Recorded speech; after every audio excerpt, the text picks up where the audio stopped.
Hey, what's up, everybody? Back for Twin Peaks Season 3, Episode 7, review and commentary on the episode. And before I start, I'd like to say that this was a really solid episode all around. Really starting to bring things together as far as the different storylines, getting more background detail on things that we kind of needed to know about what took place between now and the end of season 2. Just little bits of information here and there, and that kind of make things a little more interesting, a little more helpful. We'll definitely need some more blanks filled in as we go. But overall, yeah, it was a really solid episode. One of the best ones so far, as far as the mood of the and the kind of the tension that's there with all the different scenes and going on in South Dakota, Twin Peaks, and so on and so forth. So, yeah, definitely 2 thumbs up. All right, let's get started. So we start out with Jerry Horn tripping balls out in the lovely woods of western Washington. Hawk shows Frank some missing pages from Laura Palmer's diary, and this is specifically dealing with the events that took place in the feature film Twin Peaks Fire Walk with Me.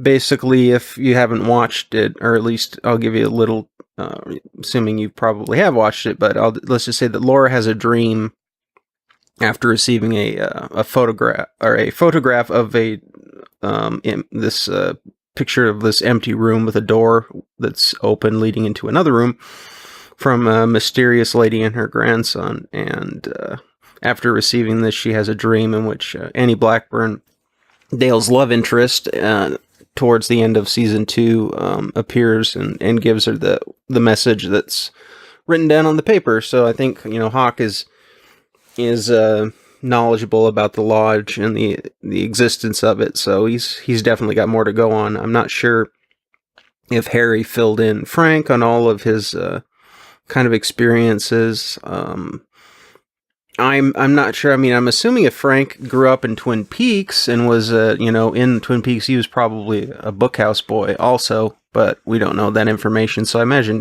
he would be privy to some of the more bizarre supernatural occurrences that took place. Or maybe he was set up his life in another location and just happened to come back when Harry started getting sick. Don't know that yet, but yeah, so it's hard to tell how much Frank knows, and if he believes in the existence of the Black Lodge or whatnot. So we get a few little details about the Laura Palmer case, little things of Leland,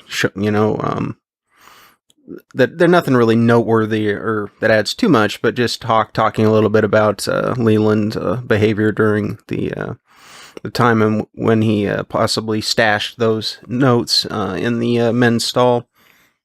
So yeah, that was kind of cool. Just a little bits and pieces here and there. It's nice to get some, like I said, filling in the blanks over such a long period of time. Kind of a refresher about the end of season 2, a little bit. Unfortunately, apparently Harry is not doing so well. So he and Frank aren't going to have a conversation this episode about stuff that's happened in the past, which is kind of a downer. But maybe Harry will be able to give some further information later in a later episode. Andy finds the truck that Mr. Horn was driving when ran over that little boy and killed the boy.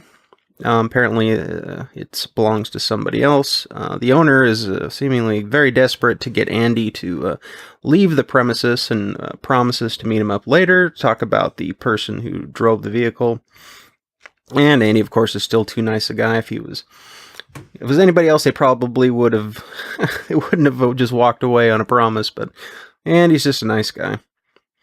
And it was cool in the next scene where we get to see Doc Hayward doing Skype, still alive and kicking. I'm always, hoping that it's the original actor, and they didn't, I assume it's the original actor if they're gonna actually show him and not a kind of a stand-in. It was a pretty little slick setup, though, for the computer monitor on Frank's desk with that little lever or whatever that pops it up. That was pretty sweet. Apparently, Cooper, that being Doppelganger Cooper, was taken to the hospital after the scene that was the end of the second season where he headbutts the mirror. Doc Hayward basically said they took him there for observation, and he was making his rounds and eventually saw Doppelganger Dale, who he assumed was good Dale, sneak out of intensive care. When they made eye contact with each other, Doc says he saw, quote unquote, that strange face again. I'm assuming it must have just been an expression on Doppelganger's face or something about his face, because Doc Hayward was never privy to seeing Bob, glimpses like some of the others. So maybe it was just the expression that Cooper's, that his doppelganger has. It was this alien to Good Dale. So that must have been probably what he's referring to. Cooper left immediately after that. Doc mentions a scene that happened at the end of season 2 where Andrew Packard and Pete Martell, Andrew Packard and his sister, Catherine, receive a box like puzzle thing from Andrew's late business partner, Thomas Eckhart. And long story short, they solve the puzzle to the point where they get inside the puzzle box and there's a key, and the key leads to a safety deposit box at the bank. They open up the safety deposit box, and there's a little note, from Thomas Eckhart, kind of, haha, I get the last laugh, and there's an explosive in there. And at the same time, Audrey Horne was trying to, do some political protesting, so she, the door to the vault, she, or at least part of the entrance to the door to the vault, she handcuffed herself to as a kind of civil disobedience thing because of the whole Ghostwood thing. And apparently that explosion put her in a coma. So that was what Doc Hayward assumed was the reason why Dale was in intensive care. I assume that Annie would have also been in intensive care as well. So maybe he had gone into, because remember at the end of season 2, how's Annie? So I'm possible that he saw Annie Blackburn as well, and she was kind of in a comatose or kind of a catatonic weird state where she was just kind of repeating things. So I'm not sure if Heather Graham will make an appearance as Annie. It would be kind of cool if she does, but we'll have to see. In South Dakota, Lieutenant Knox arrives from the Air Force Academy to follow up on that fingerprint search. So yeah, it's a pretty cool and interesting situation. I'm assuming that she and her superior officer are both on the same page that they believe that this is Garland Briggs's body. But, of course, the age is wrong by several decades, and there is no head. But we've had strange post-mortem events occur in the Twin Peaks series before, like with Josie Packard's remains. The weight of the remains was like 60-some pounds, when she probably weighed, 100 pounds alive. So it was kind of a bizarre occurrence. So anything's possible in the realm of Twin Peaks when it comes to the supernatural. So it very well could be Garland Briggs's body, maybe just preserved somehow to and did not age or decay. Anything's possible, like I said. So we'll have to wait and see. And we see an interesting figure, kind of in black, walking down the hall, out of focus. Kind of that electric kind of humming or buzzing type of sound around. So that is a kind of a telltale sign of the lodge activity or possible lodge activity. Not sure who this character is. But yeah, so that I'm looking forward to them continuing that investigation and finding out what actually happened to Major Briggs, because he was a very important part of the Twin Peaks universe, especially with his knowledge of both the Black and White Lodge, his having visited the White Lodge, and kind of being in tune with the supernatural in a similar way that Cooper is. So he was definitely one of the more enigmatic characters, and yeah, definitely. I imagine he probably, if he and Doppelganger Dale confronted one another, I'm sure he probably would be one to be able to see through the facade. So we'll see what happens. Gordon Cole is, I don't know if he's practicing his bird calls or something, but yeah, so apparently Albert did not have much luck with Diane, but maybe Gordon can do better. Laura Dern was a great choice to play Diane, by the way. Great choice. But I do have the question, do you guys think that the character finally being played by an actual live actor was the right choice? Or would it serve the series better if she remained an enigmatic mystery person that we never actually saw? So, what do you guys think? It's interesting, the comment on the analysis of the fingerprint being slightly off, and Gordon mentioning the ring finger on the left hand as being the spiritual finger. So it would make sense if I guess in some little way, if Doppelganger Dale and Agent Goodale both had their fingerprints done, they would have some slight alteration based on that supernatural element. So that's pretty cool. Just a little slight hint at it, but not making too much about it. So it's a possibility. And yeah, great scene with Doppelganger Dale and Diane. Just short and sweet, a lot of tension. Laura does a great job of showing, how the years have taken the toll on her, and how that, Cooper's missing something, as far as the heart or the soul goes. This kind of this Cooper that sits before her, is an imposter in her mind, though she doesn't say it as much, because there's just something missing, that goes beyond merely the passing of time and how he looks different and he's aged. It's just there's something inside that just doesn't exist anymore because it's not the good Cooper. Yeah, so, and Kyle MacLachlan also does an excellent job with the character acting in this season, both with Dougie Cooper and Doppelganger Dale. I mean, just night and day when it comes to the type of personalities and characters. Dougie being rather kind of the innocent, naive, and the Doppelganger being evil and purposeful and, and driven to continue out his mission, whatever it might be. And Laura Dern as Diana asks, who are you?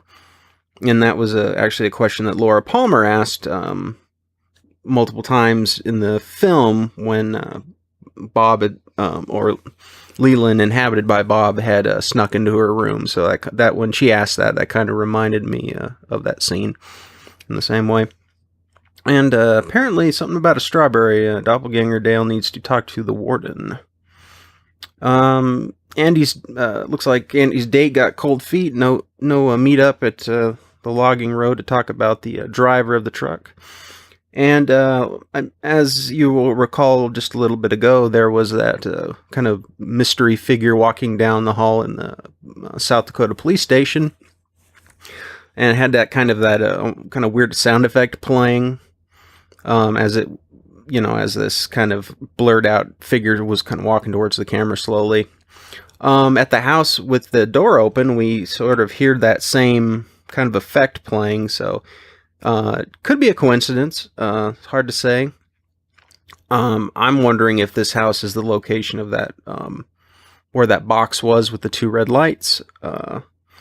Maybe it is, maybe it isn't. I don't know. It just, something popped up in my head that kind of made me think of that. Hopefully we'll get to, I'm sure Andy will, if they continue with that storyline, that he'll probably have to go investigate the house, and maybe we'll find something there.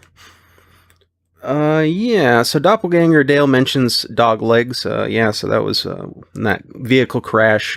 There was a dog leg, or a severed dog leg in a bag of some sort. Apparently he's got blackmail info on the warden, with the other three dog legs from the dog have been sent out to other people, or sent out that to have certain information that will cause them to pay the warden a visit if anything happens to the doppelganger. And he mentions a name, he says Gil McCluskey, but then later on he says Joe McCluskey. So I'm not sure if he just kind of garbled when he first said it, or if he's referring to two different people. Because I swear, the first time he says it sounds like Gil, and then he quite clearly says Joe McCluskey and the late Mr. Strawberry. So the warden's basically shooken up to the point where, because remember he mentioned Mr. Strawberry when they were doing that interview or talking to him before all the craziness with the security system and whatnot. So maybe we'll find out who that is. So basically, the doppelganger's got him by the throat, so to speak. Puts his demands in. He needs a getaway car for himself and Ray Monroe. And says a friend in the glove compartment, which I'm assuming is a firearm of some kind.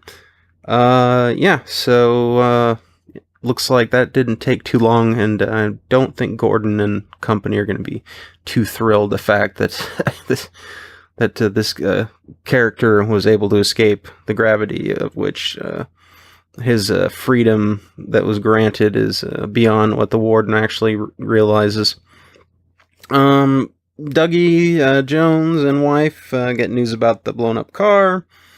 And then our little ice pick assassin decides to use a more traditional method of a firearm, but I guess Cooper's FBI instincts apparently just kicked in, and at the right moment, and handles that would-be assassin like a pro, with some encouragement from the evolved arms, and squeeze his hand off or something like that.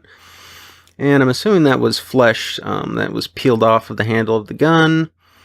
Some chops to the throat for good measure. But, that looks like he got away. So, I don't know. At least Cooper, whatever is going on in his head, at least has the wherewithal to protect himself. So that's good. He's not a sitting duck. He's slowly starting to kind of get back some of his senses and some of his memories from all the interactions he's had, which is good. So hopefully at some point he'll be back to the old Cooper we know. There's apparently some weird humming sound going on in the Great Northern.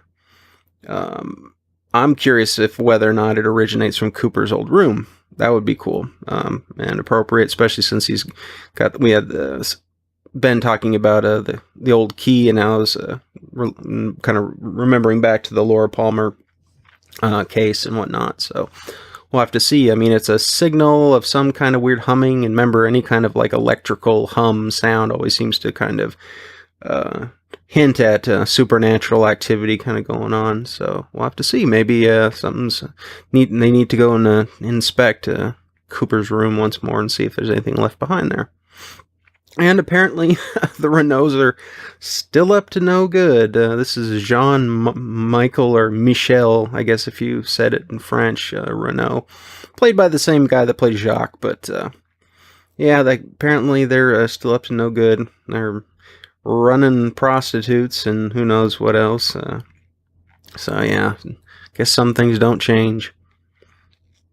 And the Ray Monroe character, if I do recall, he was in the first episode, Doppelganger Dale recruited him and that other gal that he killed off. And I was pretty sure that Doppelganger was under the impression that Ray was in on the attempt to screw him over and send him back to the Black Lodge or whatever it was. So I have a feeling that his fate may be sealed, and he may not last too much longer. If indeed he is guilty of trying to stab a Doppelganger Dale in the back. So that does it for this episode. Overall, it was really good. The evil Dale or the Doppelganger is out on the loose now. Getting a little bit more information on the murder that took place in South Dakota, and we'll have to see what goes from there in episode 8. But overall it was a good episode. didn't spend too much time with Dougie, which is fine. That was better that they got to some of the other areas back in Twin Peaks and whatnot. So usually Lynch does a pretty good job of tying all these threads together, especially when he's kind of in creative control, which was kind of what we had with the season 1 and 2, where you had all these different threads of different lines of inquiry and different scenarios, and that was kind of brought together at the vital moment. So yeah, good episode, and hopefully episode 8 is even better. And I shall see you all then when it's out and I get a chance to review it. Until then, folks, take it easy.